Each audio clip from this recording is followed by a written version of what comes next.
Hello, my friends. Welcome to another story. And as always, I want to thank every single one of you who is here right now, listening in the quiet of your room, lying in bed, sitting with headphones, or simply letting these words drift through the evening air while you prepare for sleep. I truly appreciate your time. And if you enjoy these calm journeys into history, please take a moment to like this video and subscribe to the channel so you won't miss the next episodes. And also, leave a comment telling me where in the world you are listening from, because I always find it fascinating to imagine how these words travel across time zones, across cities, deserts, mountains, and seas, connecting us in this moment of rest, like threads stretched across the globe, joining voices and listeners in one gentle circle. Tonight, we will step into the world of Arabia in the early 7th century, into a land of sand and stone, markets and caravans, tribes bound by blood and tradition, where religion was not yet unified, where countless gods and idols stood in shrines, and where trade routes carried not only goods, but ideas, languages, and faiths. This is the world into which a man named Muhammad was born, in the city of Mecca, around the year 570, a year known by later historians as the Year of the Elephant, a time remembered for the attempted invasion of Mecca by a foreign army and the defense of the Kaaba, the sacred shrine that already stood as a focal point of Arabian life.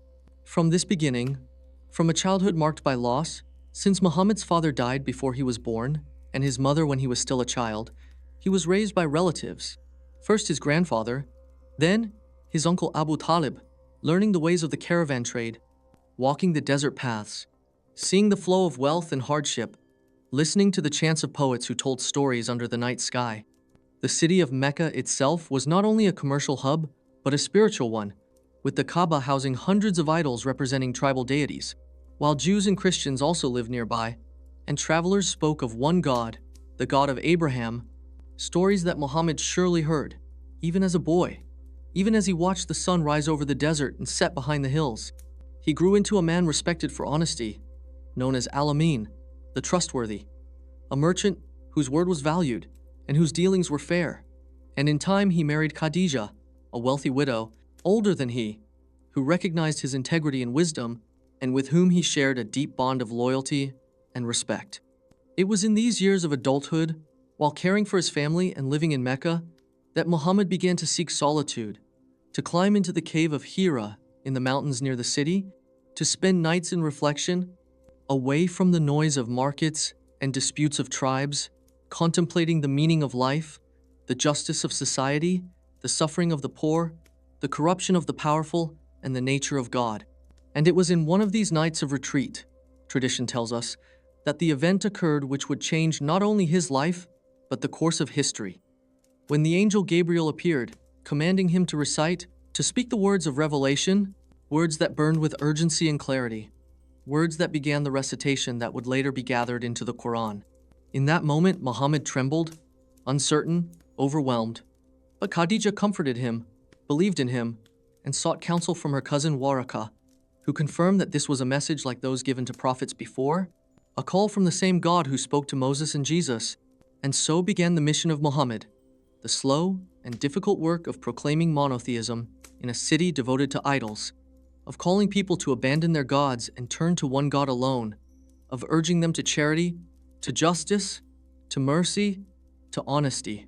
This was the seed of Islam, not yet a religion of empires, not yet a force of armies, but a message whispered in houses, spoken quietly to family and friends, growing slowly among the oppressed, the poor, the slaves, those who found hope in the idea that all were equal before God, that no man was greater than another except by virtue of piety.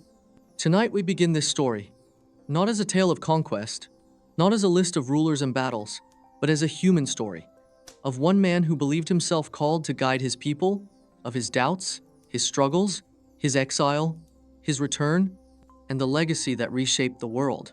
So let us begin here, in Mecca, in the stillness of desert nights, in the echo of recitation inside a dark cave, in the breath of a merchant who would become a prophet, whose words would form the foundation of Islam. The early revelations were not many at first. They came in fragments, in short surahs, sharp like lightning in the desert, carrying simple yet powerful commands. To recite, to praise, to remember, to worship only one God. Muhammad shared them first with those closest to him, his wife Khadija, his young cousin Ali, his loyal friend Abu Bakr, and the freed slave Zayd. These few formed the first circle of believers, people bound not by tribe or wealth, but by conviction, by the daring idea that the idols of Mecca were nothing, that all men and women were equal before God, that the poor and oppressed had worth. Slowly, cautiously, they began to spread the message. But Mecca was a city built on pilgrimage, on the Kaaba filled with idols from every tribe, and the Quraysh, the ruling clan, feared that if Muhammad's words took root, the city's wealth and influence would collapse. And so whispers began to turn into hostility. At first, they mocked him, calling him a poet, a madman, a sorcerer. But when the number of his followers grew, when slaves and merchants, women and men began to join him, the Quraysh chiefs turned to threats and persecution. The believers were beaten, starved, and tortured. Some were killed. The family of Yasir, his wife Sumaya, and their son, Ammar, suffered terribly. Sumaya, an old woman, became the first martyr of Islam, killed for refusing to abandon her faith. In these dark years, Muhammad continued to recite the revelations he received, verses that spoke of patience, of judgment, of paradise and hell, of justice and mercy. And when the persecution became unbearable, he sent some of his followers across the Red Sea to Abyssinia, where a Christian king, the Negus, granted them refuge, saying that the message of Muhammad sounded like the same truth spoken by Jesus. This moment showed that Islam, even in its infancy, reached across borders, resonating with those beyond Arabia. But in Mecca, the struggle grew sharper. Muhammad himself was protected for a time by his uncle Abu Talib. Though Abu Talib never converted, his loyalty to family kept the Quraysh from striking directly. Yet their pressure mounted. They placed a boycott on the Muslims, driving them into hunger and isolation, cutting them off from trade and marriage, forcing them to survive in hardship. Khadija, Muhammad's beloved wife, stood by him, her wealth spent, her strength unshaken. But after years of endurance, she passed away. Abu Talib too died, leaving Muhammad without his greatest protector. That year became known as the Year of Sorrow, when grief nearly overwhelmed him. In his despair, he traveled to the nearby town of Ta'if, seeking support. But there he was rejected, mocked, even stoned by the children of the town until he bled. Exhausted, humiliated, he returned to Mecca. But still the revelations came, assuring him that he was not alone, that patience and perseverance were demanded, that prophets before him had suffered too. It was in this time, tradition says, that the night journey occurred when Muhammad was taken in vision from Mecca to Jerusalem and from there up into the heavens, where he spoke with earlier prophets and stood in the presence of God. Whether understood as literal or symbolic, this story gave the believers hope, showing Muhammad not as a man broken by loss, but as one lifted into the highest ranks of prophecy. And slowly, new doors opened.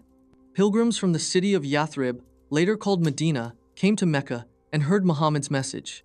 They saw in him not only a prophet, but a potential leader who could heal their own divided city, torn by tribal conflict. They invited him to come, to lead, to bring unity under faith. This invitation marked the turning point of Islam, for it meant leaving Mecca, the city of his birth, and beginning anew in a place that would become the cradle of the Muslim community. Thus, the stage was set for the hijrah, the migration, the moment when Islam would transform from a persecuted sect into a society, from whispered prayers into public law, from fragile hope into a force that would reshape the world. The decision to leave Mecca was not taken lightly. For Muhammad, it meant abandoning his birthplace, the Kaaba, the memories of Khadija, and the graves of his ancestors. For his followers, it meant leaving behind families, homes, and livelihoods. Yet the promise of Yathrib, later Medina, offered safety. And more than that, it offered the chance to live openly as Muslims, to form a community where faith was not whispered in fear, but practiced in daylight. The Quraysh, sensing the danger of losing their control, plotted to kill Muhammad before he could leave. According to tradition, on the night of the planned attack, Muhammad's cousin Ali lay in his bed to deceive the assassins, while Muhammad slipped out unseen, guided by his faith and protected by those who still remained loyal. He and his companion Abu Bakr fled south to a cave at Mount Thawr, hiding as the Quraysh hunters scoured the desert. Legend tells of a spider weaving its web across the cave's entrance and a pigeon nesting there, signs that convinced the pursuers the cave had been untouched for long. After days in concealment, they made their way north to Yathrib, traveling through harsh sun and barren lands. Sustai, led by trust that God was guiding them. Their arrival was celebrated, for the people of Yathrib tribes, weary of endless feuds, saw in Muhammad a chance for reconciliation and leadership. There, he was not merely a preacher, but became a statesman, a judge, a lawgiver. The Hijra, the migration, marked the true beginning of Islam as a civilization, so much so that later Muslims would set their calendar from this year, recognizing that it was not only revelation that made Islam, but the building of a community around it. In Medina, Muhammad established the first mosque, a simple structure of palm trunks and mud, a place of prayer and gathering. He drew up what later came to be known as the Constitution of Medina, an agreement that bound together not only Muslims but also the Jewish tribes and other groups of the city into a single community, the Ummah.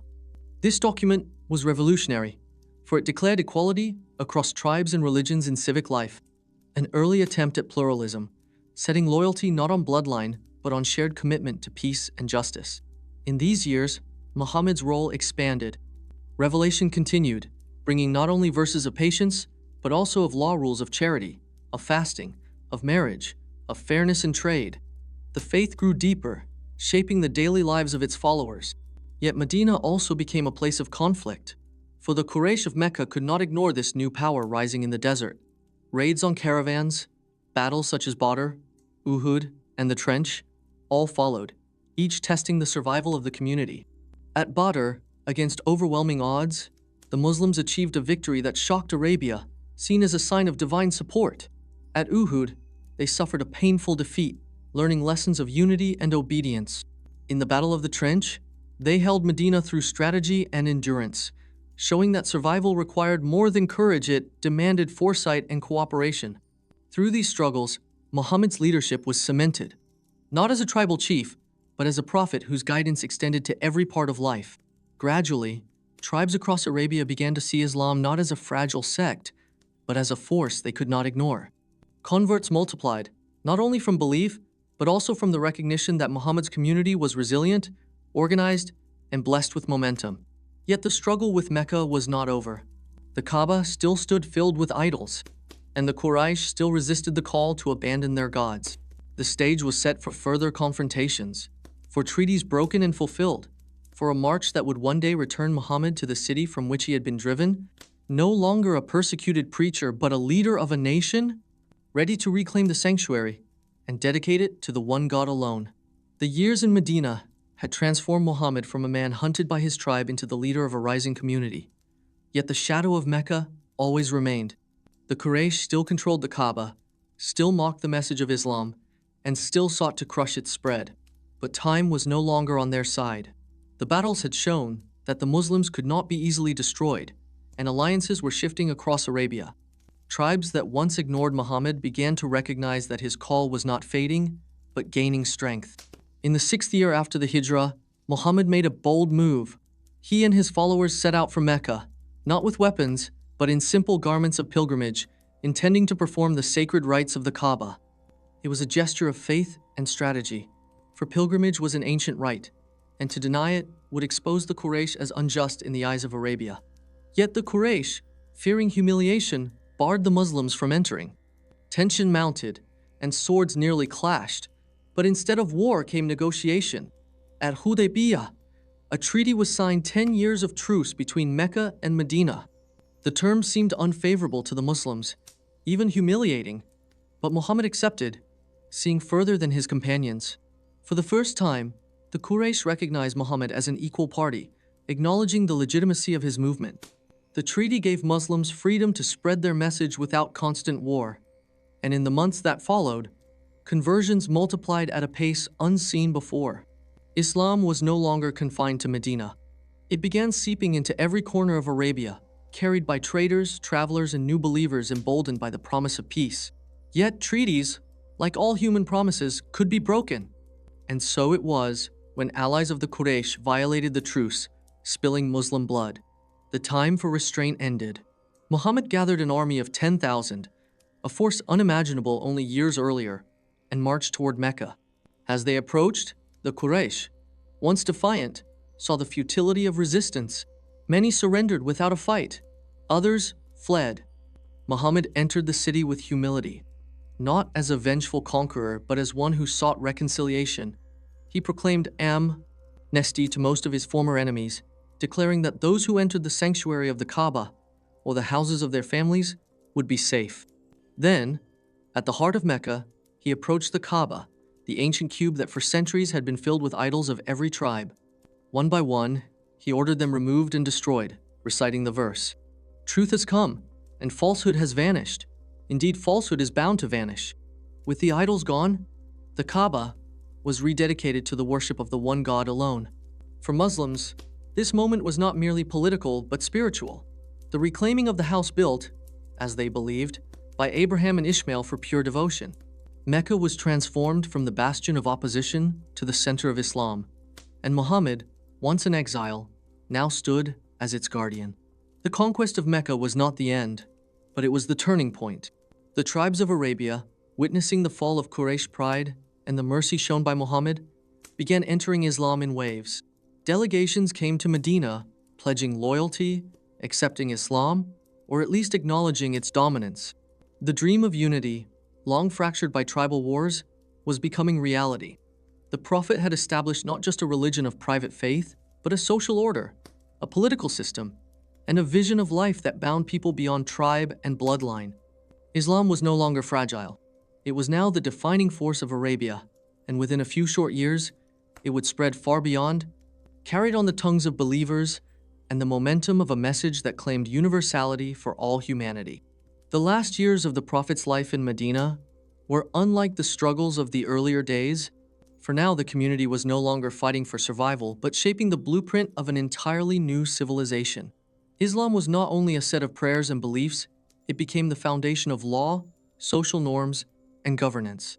In Medina, Muhammad issued rulings that touched every sphere of life: marriage and inheritance, commerce and contracts, war and peace. The Quran, revealed in parts across 2 decades, continued to guide and correct the community, addressing immediate challenges while also laying down timeless principles.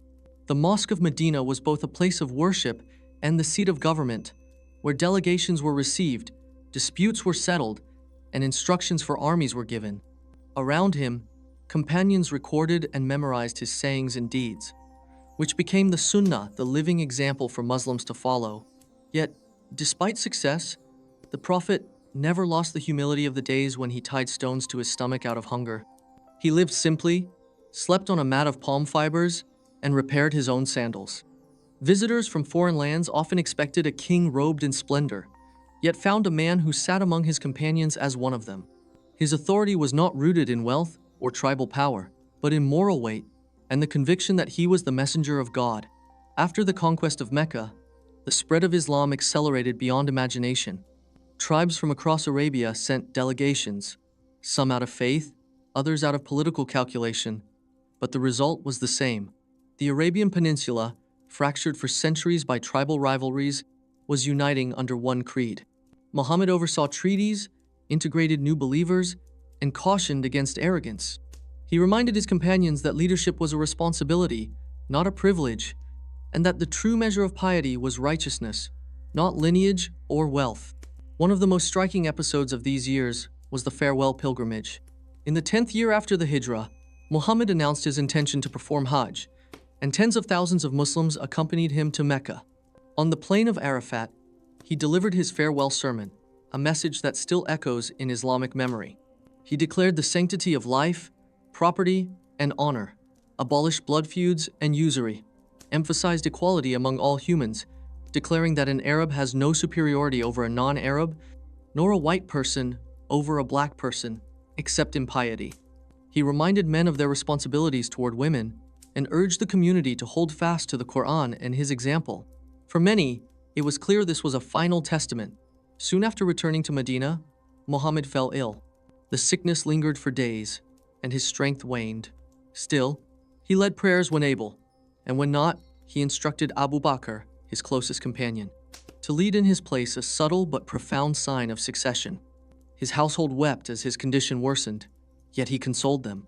On his final day, he raised the curtain of his room to glimpse the rows of Muslims in prayer, his face lit with serenity. Then he lowered it and lay back, whispering prayers until his soul departed. The messenger was gone, but the message endured. Grief swept across Medina, and confusion threatened to overtake the community. Some companions refused to believe he had died, until Abu Bakr stood before them and declared, "Whoever worshipped Muhammad, know that Muhammad has died. But whoever worships God, know that God is ever living and never dies."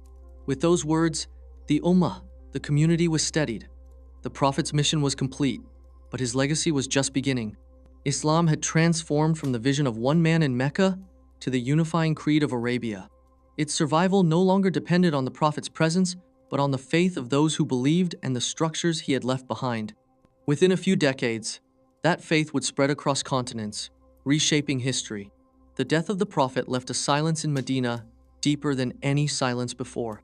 For 23 years, Muhammad had been the center of the Ummah, a source of guidance, judgment, and unity. Now, without him, the community faced its first great test. Who would lead them? How would the message continue? In those critical hours, the companions gathered, shaken by grief but aware that delay could fracture everything Muhammad had built. The Ansar, the helpers of Medina, initially suggested that leadership should remain among them. The Muhajirun, the immigrants from Mecca, reminded them that the Quraysh, the tribe of the Prophet, had long held leadership among Arabs, and that continuity was essential. Debate swelled until Abu Bakr stood, calm and resolute, reminding them of their shared duty. He praised the Ansar, acknowledged their sacrifices, but urged unity under one leader. Then he took Umar by the hand, then Abu Ubaidah, and said, "Choose one of these men." Umar, fiery as always, refused and instead grasped Abu Bakr's hand, pledging allegiance. One by one, others followed. Thus, Abu Bakr al-Siddiq became the first caliph, the successor to the messenger of God. His role was not to bring new revelation, there would be none after Muhammad, but to guard and implement what had already been revealed. The young community, still fragile, now looked to him. Yet, the challenges were immense. Many tribes who had pledged loyalty to Muhammad saw his death as the end of their obligation. Some declared independence, others returned to old beliefs, and false prophets arose claiming divine inspiration. These movements threatened to unravel Arabia. Abu Bakr acted decisively.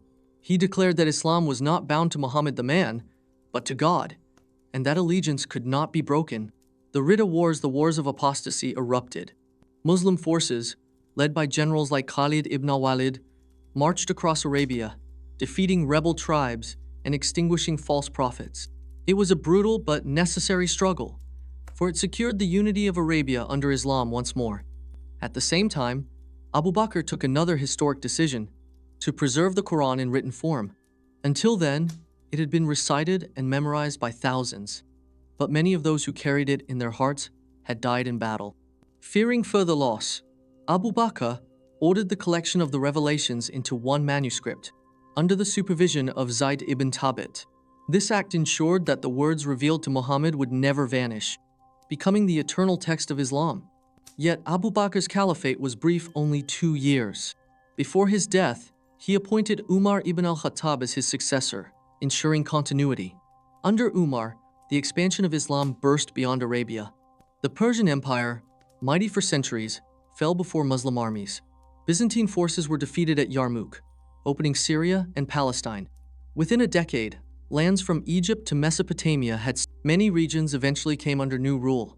Yet this was not only about armies and territory, it was also about a new order of governance. In conquered lands, people were not forced to abandon their traditions. Instead, different communities were allowed to keep their faith and practices while contributing a tax to the state. Leaders were known for strict fairness and for creating administrative systems, appointing governors, forming courts, and ensuring that wealth from conquests was distributed rather than hoarded by elites.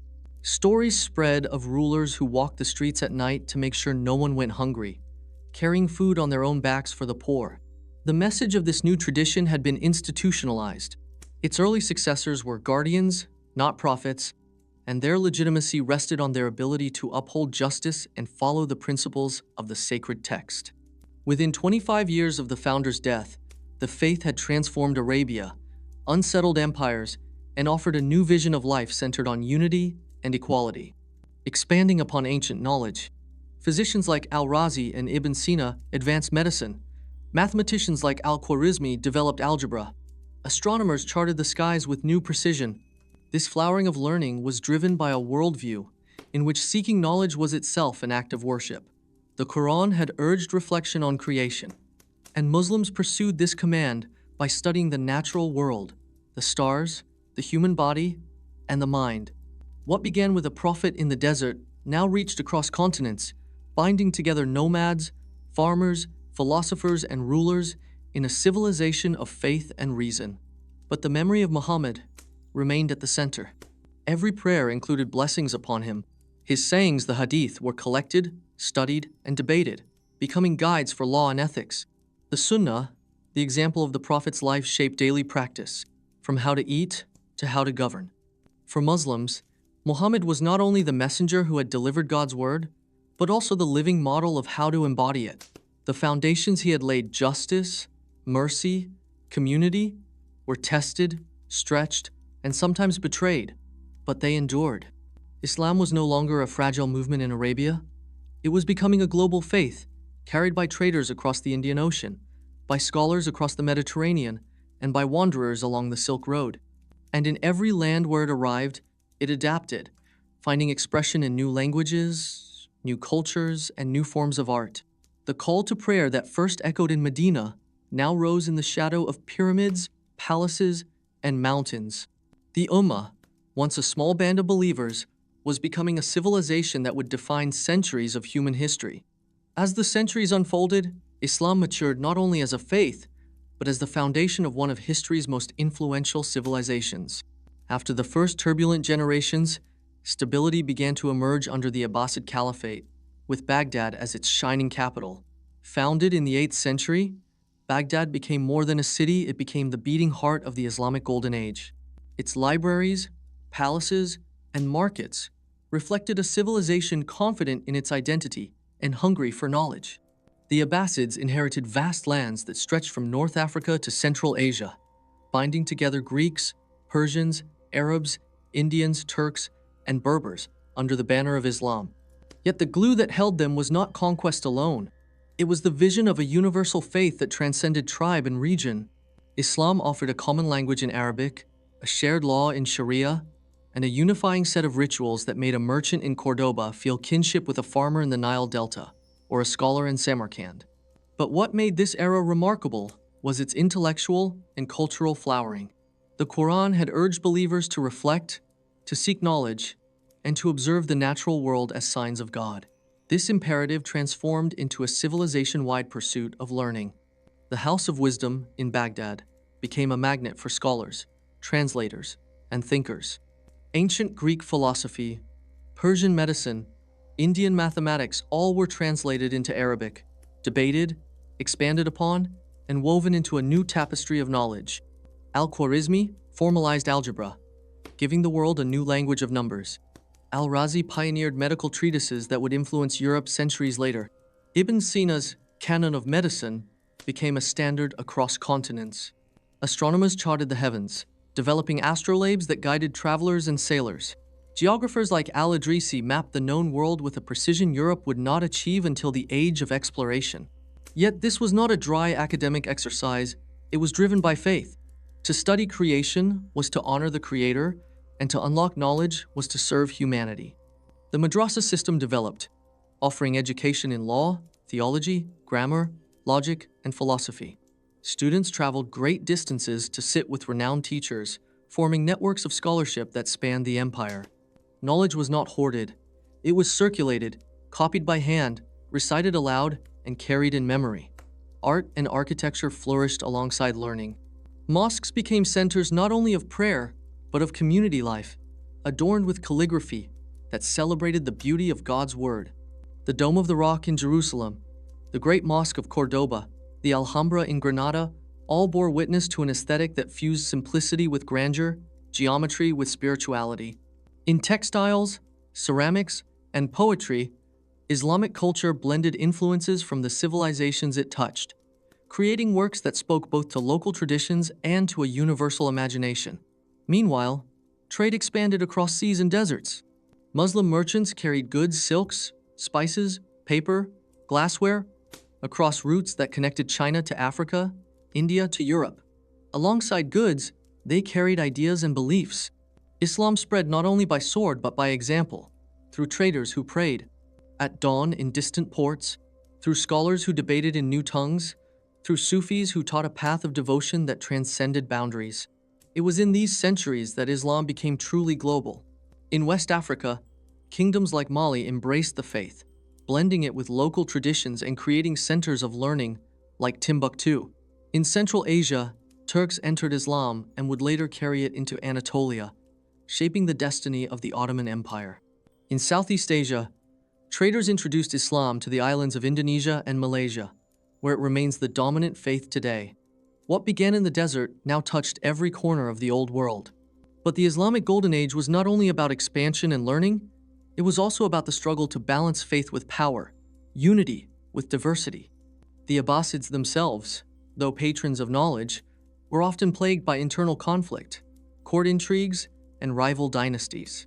Yet, even as political authority fragmented, the cultural and intellectual heart of Islam continued to beat. The ulama, the scholars of religion, ensured continuity by preserving, teaching, and interpreting the Quran and Sunnah. They built a framework of law that guided personal life, commerce, and governance. Their work meant that Islam could survive the fall of dynasties and the rise of new rulers. For the core was carried not by palaces but by people, by communities who recited the same words in prayer and passed down the same rituals. And at the spiritual level, movements like Sufism deepened the inner dimension of the faith. Sufis emphasized love of God, humility, and the journey of the soul. They formed brotherhoods, wrote poetry, and traveled as teachers and mystics. Figures like Rumi gave voice to a universal longing for the divine, crafting verses that still resonate across cultures and religions today. Thus, by the 10th and 11th centuries, Islam was not merely established, it was flourishing. It had created a civilization of mosques and marketplaces, hospitals and schools, caravans and ships, poetry and philosophy. It had taken the revelations of one man in Mecca and transformed them into a framework that guided millions of lives across continents. Yet the story was far from over. Ahead lay challenges: the Crusades, the Mongol invasions, the shifting balance of power between East and West. But even these storms could not erase the foundations that Muhammad had laid. His message had been preserved in scripture, embodied in ritual, expanded through scholarship, and rooted in hearts. It had outlived its founders, its first leaders, and its first empires. Islam had become not only a faith but a civilization, and its presence would continue to shape the destiny of humanity.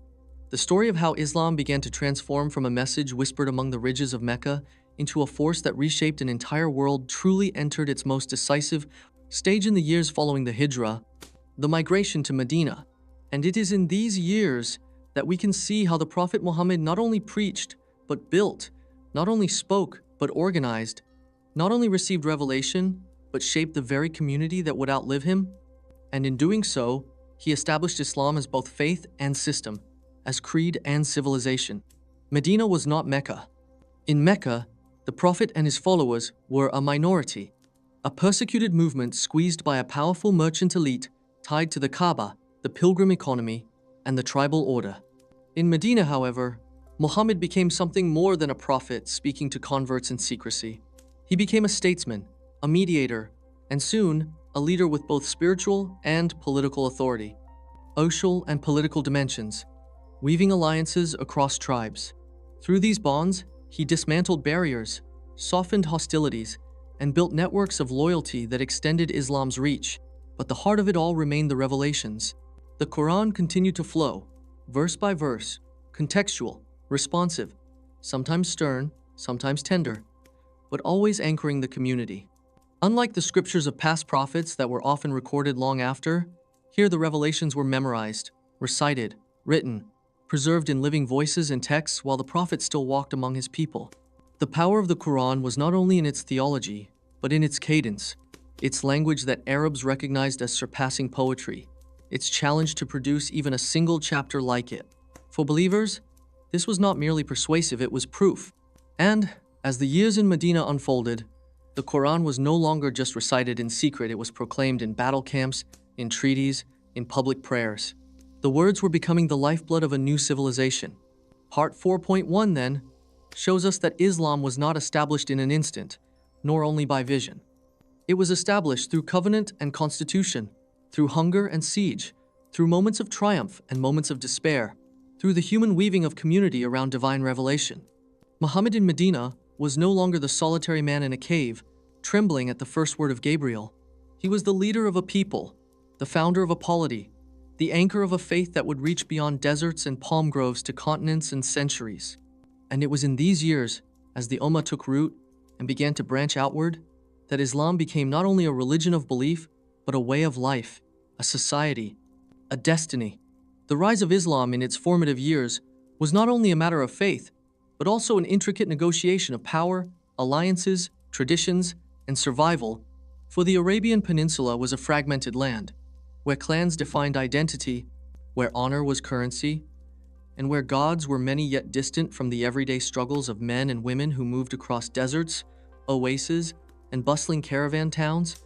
And Muhammad, who began his mission as a single man in Mecca delivering revelations that challenged the order of his city, now stood as the leader of a growing community in Medina, and his every word, action, and decision bore consequences that stretched far beyond personal belief, for they shaped the foundation of what would become a civilization spanning continents. When Muhammad arrived in Medina, the city then known as Yathrib was marked by tensions between local Arab tribes and Jewish clans, each with their own traditions and rivalries, and the early Muslims, many of them immigrants from Mecca known as the Muhajirun, entered as outsiders but soon became the nucleus of a new social structure. For Muhammad's authority rested not only on revelation but also on his ability to unite diverse groups under a single vision, and this vision materialized in what historians now call the Constitution of Medina, a document that established a pact among Muslims, Jews, and other tribes, declaring them one community while maintaining religious autonomy, but binding them to collective defense and justice. This step was revolutionary in Arabia, for it transcended tribal loyalty and introduced the idea of an ummah, a community bound not by bloodline, but by shared obligation and recognition of divine authority. And yet, such a transformation was not achieved without conflict, for the Quraysh of Mecca, who had expelled Muhammad and his followers, saw this new alliance as a threat to their influence over trade and religion, and so began a series of confrontations that would define the prophetic mission. The Battle of Badr in 624 CE stands as a pivotal moment, not only for its military significance but also for the psychological effect it had on the Muslim community. For the Muslims, though vastly outnumbered, secured a stunning victory, and this triumph was interpreted as divine support, bolstering morale and legitimizing Muhammad's leadership, while also striking fear into opponents who began to realize that this new faith was not a fleeting movement, but a rising power. Yet victory brought not only celebration, but also new responsibilities, for prisoners had to be dealt with, spoils had to be distributed, and justice had to be maintained without alienating allies. And Muhammad's handling of these matters demonstrated both mercy and pragmatism, for he allowed ransoms for captives, integrated some into the community, and used the wealth gained to sustain the poor, thus reinforcing the principle that Islam was not only a creed, but also a social order rooted in equity. But the Quraysh, humiliated at Badr, were not prepared to yield, and so came the Battle of Uhud a year later, where the Muslims suffered a painful setback, for despite initial success, disobedience among archers who abandoned their posts led to chaos, and Muhammad himself was injured. Yet even in this defeat, there were lessons, for the revelation emphasized perseverance, obedience, and reliance on God's will, framing the battle as a test rather than a disaster, and instilling resilience in the community that would endure greater challenges. Beyond open warfare, the struggle for Islam's establishment included political maneuvering, alliances with Bedouin tribes, and managing internal dissent, for not all in Medina embraced Muhammad's authority wholeheartedly, and the presence of hypocrites, those who outwardly accepted Islam but worked against it, posed ongoing challenges, requiring vigilance, patience, and wisdom in distinguishing between dissent that could be tolerated and betrayal that threatened the community's survival. Among the most difficult moments was the conflict with the Jewish tribes of Medina, for while some honored the Pact of the Constitution, others were accused of breaking alliances, conspiring with enemies, or undermining collective security, and these disputes often led to confrontations, expulsions, and in some cases, executions, episodes that remain debated but illustrate the harsh realities of tribal politics in 7th century Arabia, where survival often demanded decisive action, and where Muhammad's role as both prophet and statesman meant that mercy and severity had to be balanced with precision. By the time of the Treaty of Hudaybiyah in 628 CE, the Muslims had matured into a formidable force, disciplined and united, yet weary from years of conflict, and when Muhammad set out with his followers on a pilgrimage to Mecca, only to be halted by Quraysh forces, what emerged was not war but negotiation, resulting in a truce that at first seemed unfavorable to Muslims, as it required them to delay their pilgrimage and return without completing it. But in reality, the treaty was a masterstroke of diplomacy, for it acknowledged Muhammad as a legitimate leader, secured peace for a decade, and allowed Islam to spread without the constant pressure of war. And within 2 years, the balance of power shifted so dramatically that Mecca itself opened its gates without battle, leading to the peaceful conquest in 630 CE that marked the triumph of Muhammad's mission.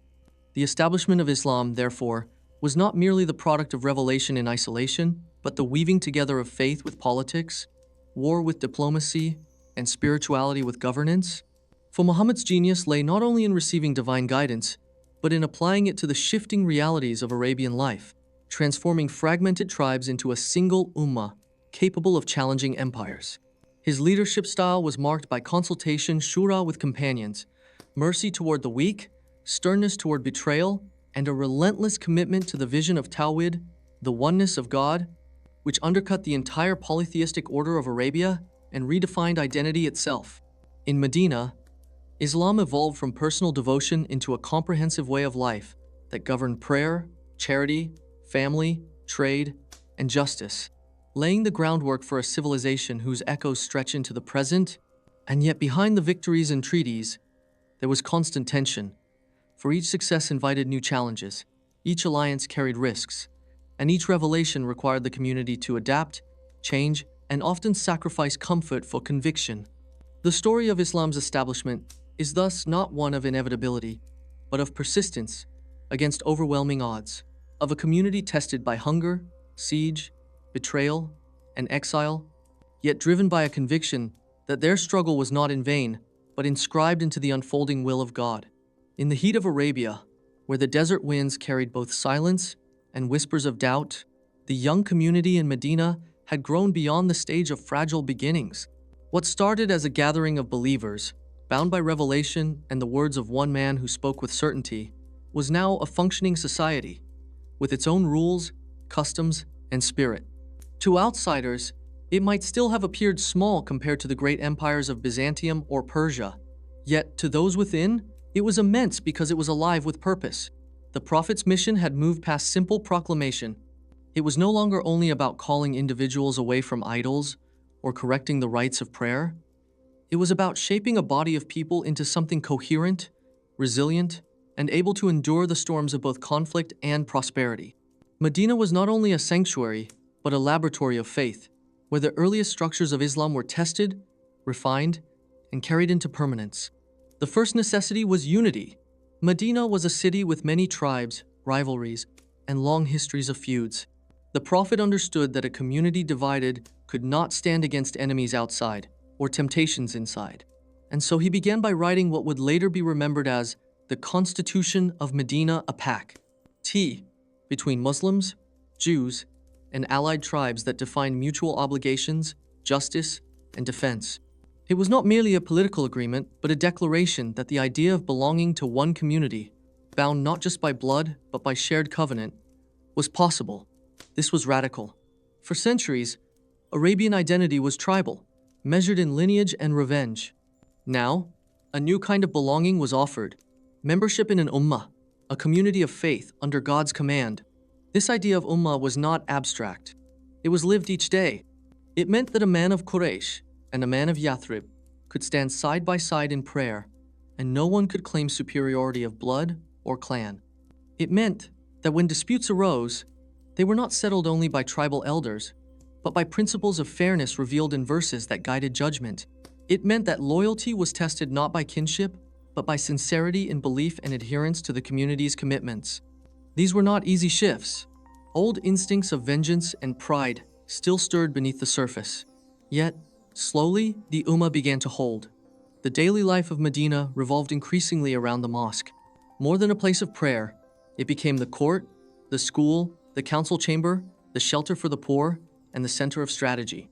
Those who sought advice came there. Those who had disputes brought them there. Those who wanted to learn sat there, listening to words that connected heaven and earth. The Prophet lived among them, not as a distant figure, but as one whose home was attached to the mosque, whose presence was constant, whose example could be observed in how he ate, spoke, prayed, and decided. The sacred was not separate from the ordinary. It was interwoven. As Medina strengthened within, it faced threats from without. The Quraysh of Mecca had not forgotten their humiliation at Badr, where a smaller Muslim force had achieved an unexpected victory. They burned for revenge, and soon the clash at Uhud tested the resolve of the community. Loss and grief came, with wounds that taught lessons harsher than triumph ever could. The revelation in those moments did not only console but instructed.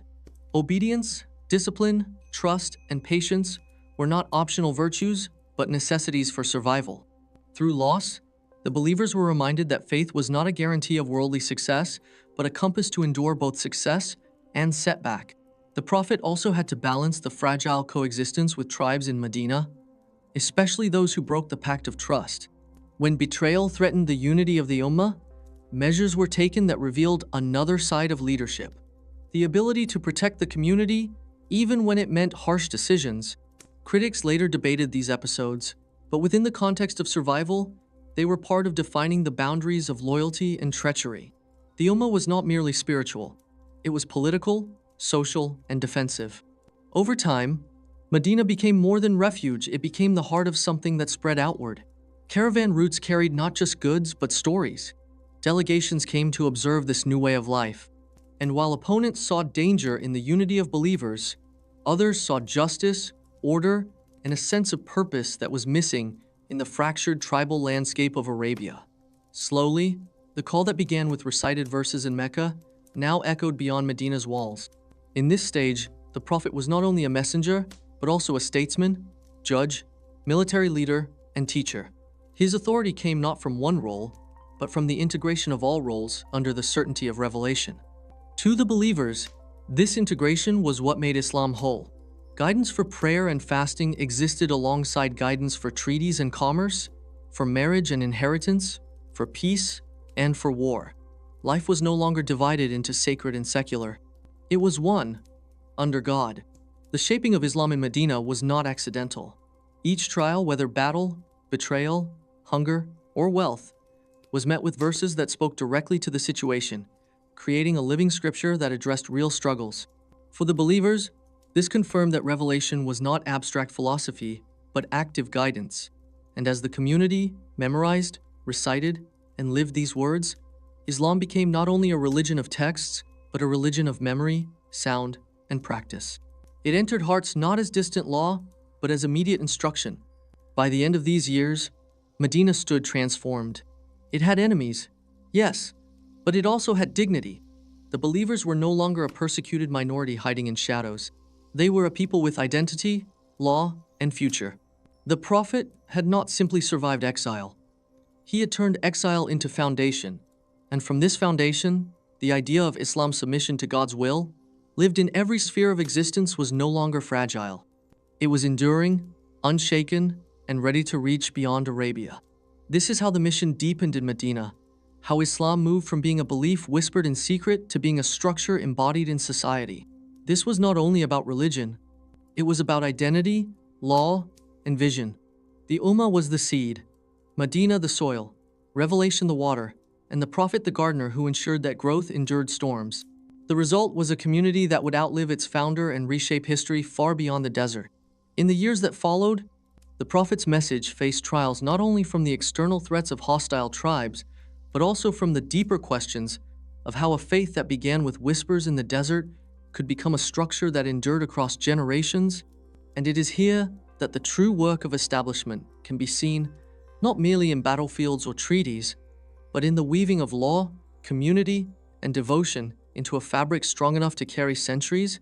For Muhammad did not only guide in prayer, but also in the ordering of life itself, teaching his companions that justice was not the property of kings, nor mercy the luxury of poets, but obligations upon every believer. And so, he shaped a new sense of belonging, one where the poor, the orphan, the widow, and the enslaved found a place in the circle, where their dignity was affirmed not by wealth or lineage, but by submission to God alone.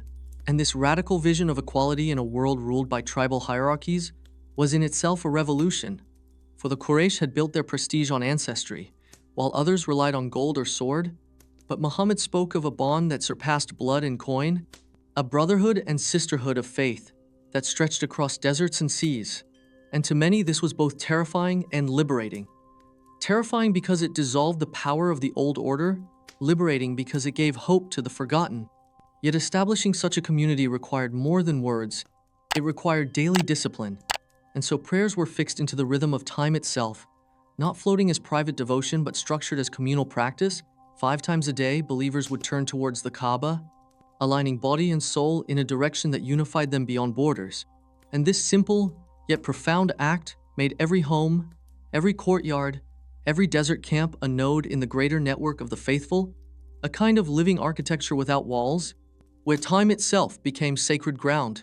Alongside prayer came zakat, the command to give from one's wealth, not as charity to elevate the giver, but as a duty to purify possessions and uplift the poor, a circulation of resources that prevented greed from strangling society. And in this, Muhammad set down the principle that wealth without responsibility was corruption, while giving without humility was pride. And thus he taught balance, a balance that became law.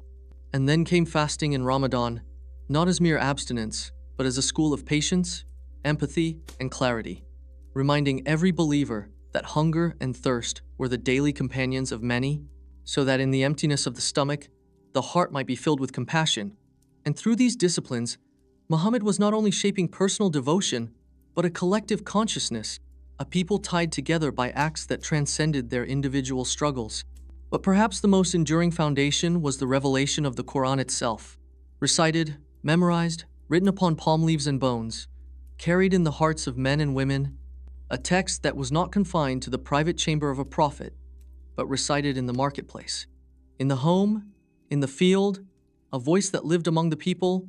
And in this, the prophet was not only a messenger, but also a teacher of memory, ensuring that the word of God would never be locked in temple or scroll alone, but in the breath of every believer, passed on generation after generation like fire from candle to candle. Yet with revelation came also law, guidance not only for worship, but for trade, marriage, inheritance, justice, and warfare. And this was the true establishment of Islam, not a philosophy left to scholars, but a way of life binding all aspects of existence, from the weighing of goods in a market to the treatment of prisoners after battle. And Muhammad insisted that even the smallest act could be worship if done with sincerity and justice. Still, the Prophet's vision was not utopian abstraction. It was tempered by reality, for he knew the hearts of people could falter, greed could return, division, ons could arise. And so he taught the necessity of consultation, shura, urging leaders to seek counsel, warning against tyranny, and reminding the community that no man, not even a caliph, was above the law of God. In this, the seeds of governance were planted, not as monarchy, nor as anarchy, but as a balance between authority and accountability, rooted in revelation and tempered by counsel. And through his actions, he modeled humility, living not as a king in palaces, but as a servant among his people, mending his own clothes, eating with the poor, walking among orphans, showing that leadership in Islam was service, not privilege. And this example, perhaps more than any decree, established the ethos that power was trust, not possession. Yet, as Islam expanded beyond Medina, as tribes submitted, as envoys came from distant lands, the question grew: could this message survive beyond the Prophet's life? Or was it bound to fade with him, as so many movements had with their founders? Muhammad's answer was both in word and deed, preparing his companions not to depend on him as a man, but on God's revelation as their guide, reminding them that he was mortal, that death would come to him as it comes to all, but the Quran and the Sunnah would remain, a light after the lamp had gone out. And in this, he shifted their dependence from personality to principle, ensuring continuity. In his final years, he delivered the farewell sermon, a summary of his mission, reminding the gathered thousands that no Arab is superior to a non-Arab, nor a non-Arab to an Arab, nor a white to a black, nor a black to a white, except in piety. And these words were not rhetoric but law, placing equality as the cornerstone of the faith, a declaration that shattered the chains of arrogance. And when he spoke of women's rights, of their dignity, inheritance, and protection, he challenged a world where daughters had been buried alive, giving them a voice in the fabric of society. And in this too, he established not only a religion, but a civilization of conscience. The Prophet's death was a trial, for the companions wept and some denied it. But Abu Bakr reminded them with words that would echo through centuries. Whoever worships Muhammad, know that Muhammad has died. But whoever worships God, know that God is alive and never dies. And with this, the community stood, fragile yet firm, bound not to a man but to a message. And thus Islam, established in Muhammad's lifetime, continued beyond it, carried by those who believed not only in his words, but in the God who sent them. And so the true establishment of Islam was not in the conquest of cities, nor in the treaties of rulers, but in the transformation of hearts and lives, in the weaving of devotion into daily existence, in the binding of people to God and to one another through justice, mercy, and remembrance. And in this weaving, Muhammad's work endured, becoming not just a moment in history, but a living way that stretched into the centuries, and the world would never be the same again. In that age when Arabia was still torn apart by tribes, when every clan defended its honor and its caravans, when the traditions of the desert dictated the rhythm of existence and the oaths of ancestors sounded louder than any new vision, Prophet Muhammad reached the moment when Islam was no longer just an inner revelation or a small circle of loyal believers. It began to transform into a structure, into a system, into a way of life that demanded order and endurance. The earliest years of his message had been about survival, about whispers in Mecca, about secret gatherings in homes where lamps were dimmed for fear of Quraysh ears, about exile, humiliation, hunger, and siege.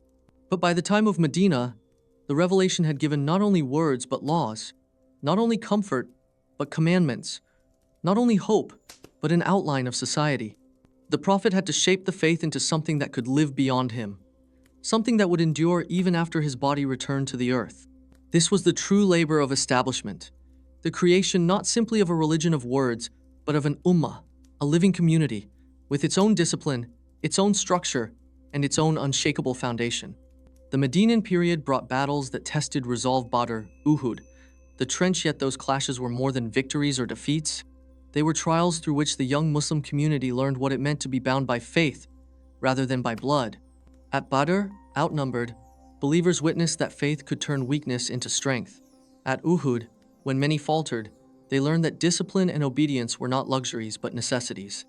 At the trench, when the Confederates surrounded Medina and the desert winds cut through bone, they learned that unity was survival. Out of these trials emerged not just soldiers, but a people who realized that Islam was not a fleeting inspiration, but the ground beneath their feet.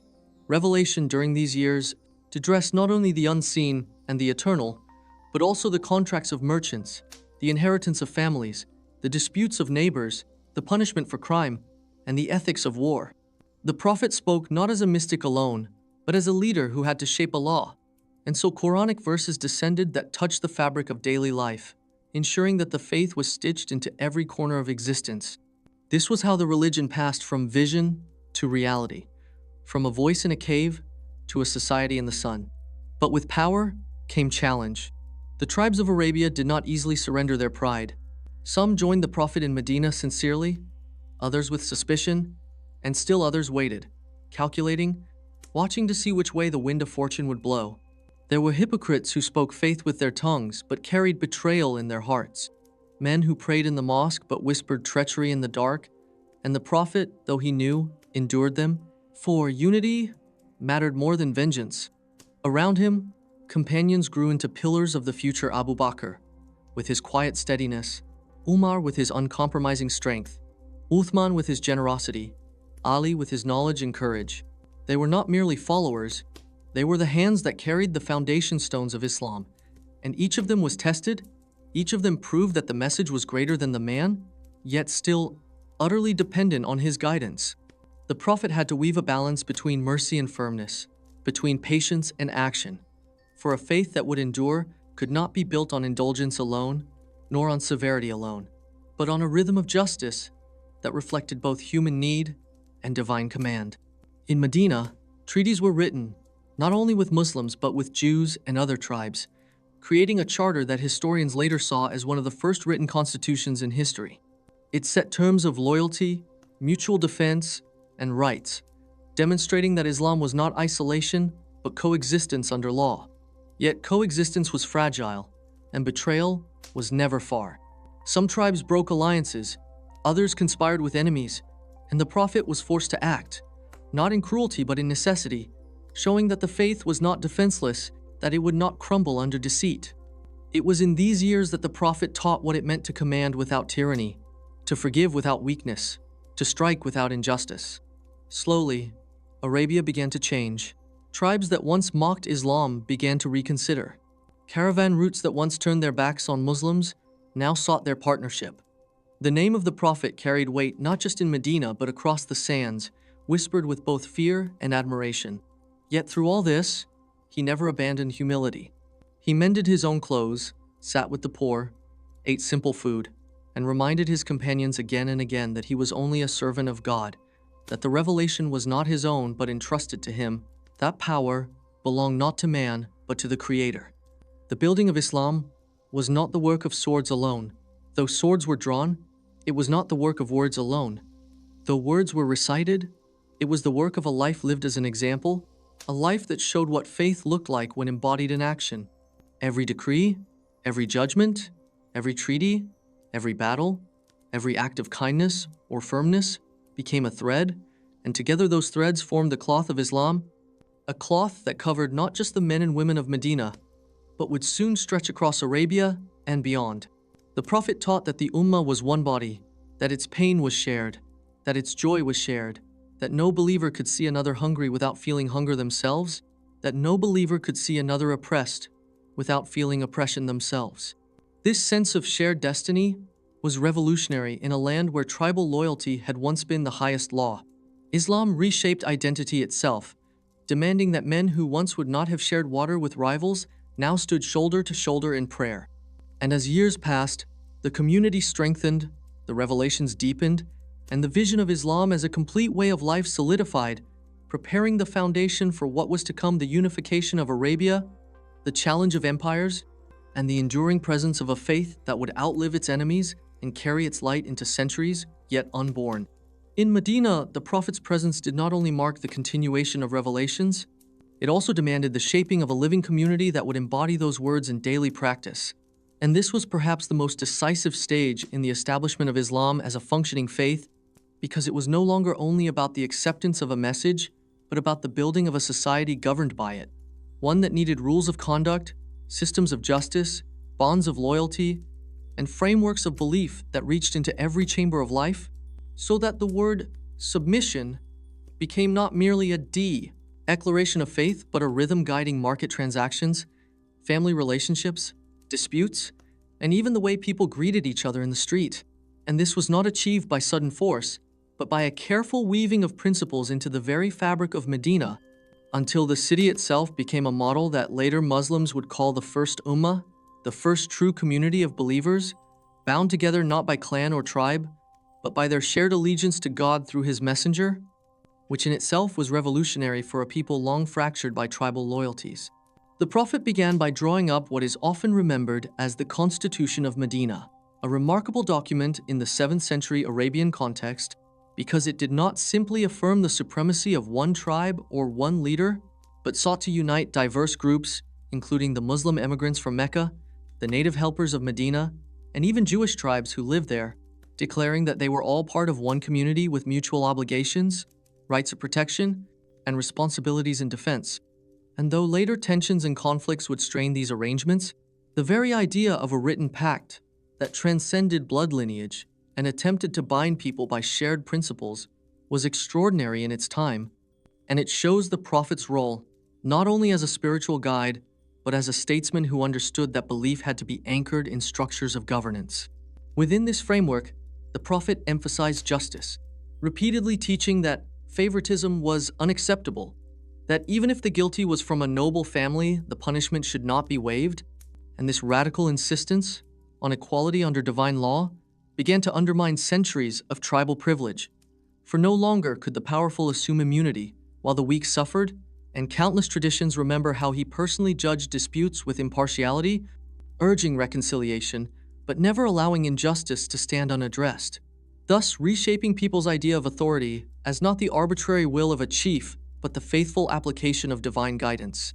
In Medina also emerged the practices that defined daily Muslim life: the call to prayer echoing over the city 5 times a day, the collection of zakat as a system of social support that redistributed wealth to the poor, the fasting of Ramadan as a communal discipline that taught empathy for the hungry and focus on God. And each of these was not merely ritual, but a way of knitting the community together, for when people heard the adhan, they came together in the mosque. When they gave zakat, they built bonds of solidarity across classes. And when they fasted together and broke their fast together, they felt the strength of a shared struggle. And in these practices, the faith left the realm of abstract proclamation and became embodied habit, reshaping society from within. The Prophet's home itself was not a palace but a set of humble rooms attached to the mosque, and his accessibility to his followers, his presence among the poor, his refusal to elevate himself above others in material wealth, became part of the teaching itself, for Islam was to be lived not as a distance between ruler and ruled, but as a shared path of obedience and humility. And many of his companions preserve stories of how he sat with them, ate simple food, mended his own clothes, and welcomed children with kindness, all of which became living lessons in the nature of leadership, where authority was not demonstrated by luxury, but by service. Yet, Medina was also a place of challenges, for Quraysh in Mecca had not forgotten their former companion turned opponent, and conflicts soon broke into open battles, beginning with Badr, where the Muslims, though few, believed that divine support carried them to an improbable victory, reinforcing their conviction that God's aid was with them so long as they remained steadfast. Then Uhud, where they suffered painful losses after some disobeyed orders, teaching them that discipline and unity were essential. And later, the Battle of the Trench, where Medina itself was besieged but survived through ingenuity and perseverance. And these events became formative, for they tested not only the military resolve, but the spiritual resilience of the community, teaching lessons that were as much theological as tactical, and they forged a sense of identity that no longer saw itself as fragile migrants, but as a people with destiny. During these years, the revelations continued, addressing immediate issues, questions of inheritance, rules of warfare, guidance on marriage, even the etiquette of entering homes, and in each case the divine word was shaping the ordinary texture of life, so that Islam was not left to individual interpretation, but was directed step by step into a system that touched all aspects of existence. And by the time a decade had passed in Medina, the faith was not only believed but lived, enacted in the streets, the courts, the households, and the hearts of thousands. To truly see how the Prophet established Islam is therefore to recognize that his role was layered. He was at once a conveyor of revelation, a teacher of ethics, a judge in disputes, a political leader who drafted constitutions and treaties, a commander who defended his community, and a model of humility who embodied the message he preached. And it was this fusion of roles that allowed Islam not to dissipate as a mere spiritual movement, but to crystallize into a religion with structures strong enough to endure centuries. When we speak of Medina, we are not speaking only of a city in Arabia 14 centuries ago, but of a laboratory in which faith was tested, refined, and made tangible so that when later generations look back, they could see in that moment the seed of a civilization planted not in luxury, but in dust, watered not by rivers, but by the tears and struggles of people who chose to bind themselves to God and to each other, and that binding became the spine of Islam itself. The Prophet's years in Medina had already been marked by constant tests of leadership, faith, and resilience, But it was in the middle period of his life there that Islam began to show itself not simply as a creed whispered among the faithful, but as a living community, a social structure, a political vision, and a moral compass that would eventually define entire civilizations. By this time, the Constitution of Medina had already been drafted, uniting Muslims with various Jewish tribes and other groups under one political framework, granting rights and responsibilities, but also establishing Muhammad as the figure of arbitration, the central authority. What followed was a process of shaping hearts and institutions simultaneously. Muhammad never separated the two. For him, the inner transformation of a believer and the outward shaping of a just society were threads of one cloth. The revelations from this period reveal this dual emphasis. The Quranic verses would speak to both the condition of the soul and the organization of the community. They gave detailed instructions on prayer, fasting, charity, trade ethics, family relations, and conflict resolution. Each verse would fall into place like a stone in the foundation of an edifice that no one at the time could have imagined would stand for centuries. The Prophet constantly reminded his followers that faith without deeds was hollow. He urged them toward charity, not only the obligatory zakat, but also voluntary giving, and he warned against arrogance, dishonesty in trade, and oppression of the weak. In Medina, the daily rhythm of the faithful was increasingly ordered by the call to prayer, the fasts of Ramadan, the practices of ritual cleanliness, and the common obligation to support the poor and orphans. At the same time, external threats forced the community to take on a defensive posture. The Quraysh of Mecca, alarmed by the Prophet's growing influence, launched military expeditions against Medina. The first of these led to the famous Battle of Badr, where a vastly outnumbered Muslim force, some say around 300 against nearly 1,000 Meccans, achieved a stunning victory. For believers, this was no mere military encounter, but a sign of divine aid. The Quran itself would later refer to this event as the Day of Criterion, a moment when truth was distinguished from falsehood. Yet triumph was not always guaranteed. At Uhud, the Muslims suffered heavy losses, and the Prophet himself was injured. The lessons of these battles became deeply embedded in the consciousness of the community. Faith did not promise worldly ease, but perseverance, patience, and reliance on God in the face of shifting fortunes. Through all of this, Muhammad's leadership was not that of a distant ruler, but of a man living among his people, counseling them, resolving disputes, teaching them scripture, and even working with them in physical labor. The Prophet would join in digging the trench during the Battle of the Trench, carrying dirt on his own back. He demonstrated a model of leadership that was both spiritual and practical. For many, this combination was what gave Islam its compelling force. It was not an abstract set of ideas, but a lived experience embodied by its founder. Another striking dimension of this period was the Prophet's careful handling of alliances and treaties. He understood that Medina was not a fortress that could stand alone, but a node in a wider network of tribes, loyalties, and rivalries. He negotiated truces, built relationships with distant communities, and showed remarkable pragmatism. The Treaty of Hudaybiyah, though initially seen by some of his followers as humiliating because it involved concessions to the Quraysh, later proved a turning point. It gave Muslims a breathing space, legitimized them in the eyes of Arabia, and allowed the message of Islam to spread without constant warfare. The social reforms of this period were equally groundbreaking. The Prophet challenged deep-rooted customs of tribal Arabia, insisting on the dignity of women, the rights of orphans, and the sanctity of contracts. He confronted practices such as female infanticide, a grim reality of pre-Islamic Arabia, by declaring it forbidden and an abomination. He redefined honor away from tribal boasting toward piety and good conduct. He taught that all people, whether Arab or non-Arab, were equal in the sight of God, with only righteousness setting them apart. These teachings were radical in their context, though they unfolded gradually, each step measured and reinforced by revelation. Importantly, the Prophet's household itself became a model for the community. His marriages, often discussed in later centuries with controversy, were in many cases politically strategic, binding him to various tribes, but also served as an example of responsibility, care, and the blending of families. His interactions with his wives revealed tenderness and respect, even in an era when women were often marginalized. His relationship with Aisha in particular became a source of transmitted knowledge, for she would later narrate countless hadiths, shaping Islamic law and spirituality for generations. Economically, Medina under Muhammad transformed as well. The Quran set principles for fairness in trade, condemned usury, and emphasized honest dealings. Muhammad himself, having been a merchant, was deeply aware of the moral dimensions of commerce. He urged the community to see wealth not as private possession, but as a trust.